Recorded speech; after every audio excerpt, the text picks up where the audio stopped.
I'm joined now by Peter Vincent. He's the former head of U.S. Extraditions in Colombia, lived and spent a lot of time there.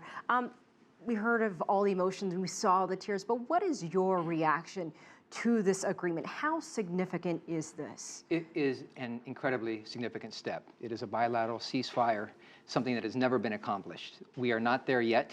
The Colombian people are not there yet, but it is a significant step, and I do believe the momentum is such that it is irreversible. There are 3 additional steps that we must go through, that the Colombian government and the FARC must agree upon. The first being that they need to sign an actual peace accord. They need to work out some of the very substantive issues with that peace accord. The hope by the government of Colombia is that that accord can be signed by July 20th, which just happens to be Colombia's National Independence Day. After that, then, the Colombian Constitutional Court, not to be confused with the Colombian Supreme Court, must approve of a referendum that President Santos has indicated he would like to have to vote yes or no for the full peace accords. After the court rules positively, hopefully, then they are looking to have the full peace accord signed and executed sometime in October.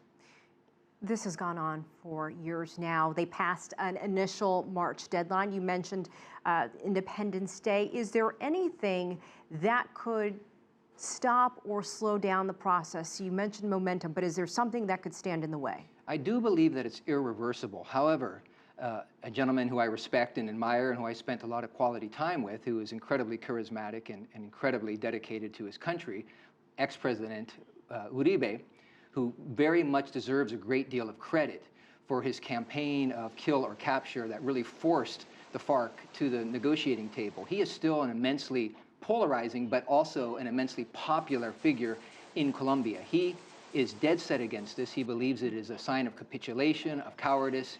He worries that those who committed gross acts of violence, human rights violations, will not be held accountable. So there is that, and because he is such a popular figure still in Colombia, he holds great sway over the public opinion. So what would happen then, once this, I mean, obviously there will still be a lot of people in Colombia who will not support this. Right.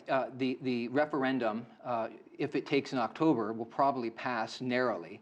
I would bet that it would be a 50 to 50 vote, and that the result would actually be slightly favorable for, the 50 years of death and destruction and assassinations and war and slaughter is enough.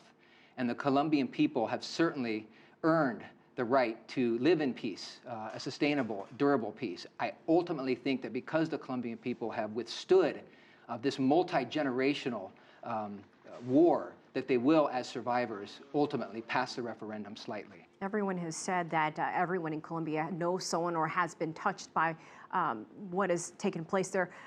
Talk to us a little bit about Cuba's role in all of this, brokering, negotiating, hosting what has taken place. What has this done for regional diplomacy?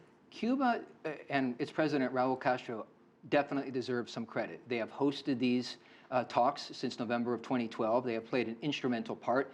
They have, the Cuban authorities, that is, great street credibility with the FARC. Members of the FARC, both the upper echelons, as well as the rank and file, look up to members of the Cuban government.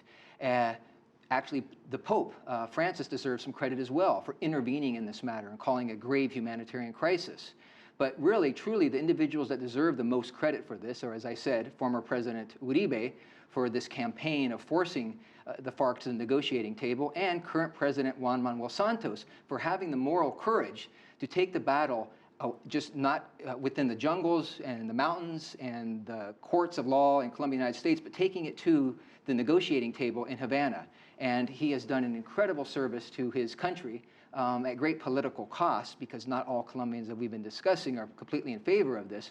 But it really is important that we recognize the incredibly important role of both former President Uribe and current President Santos. And Rodrigo Londoño, the current leader of the FARC, known more infamously as Timochenko, gets credit as well for maintaining this dialogue since November of 2012 to reach this very historic bilateral ceasefire. All right, Peter Vincent, as always, we appreciate your perspective. Thank you so much for being here. Thank you. If you like what you just saw, follow us on social media and visit our website, CCTV-America.com.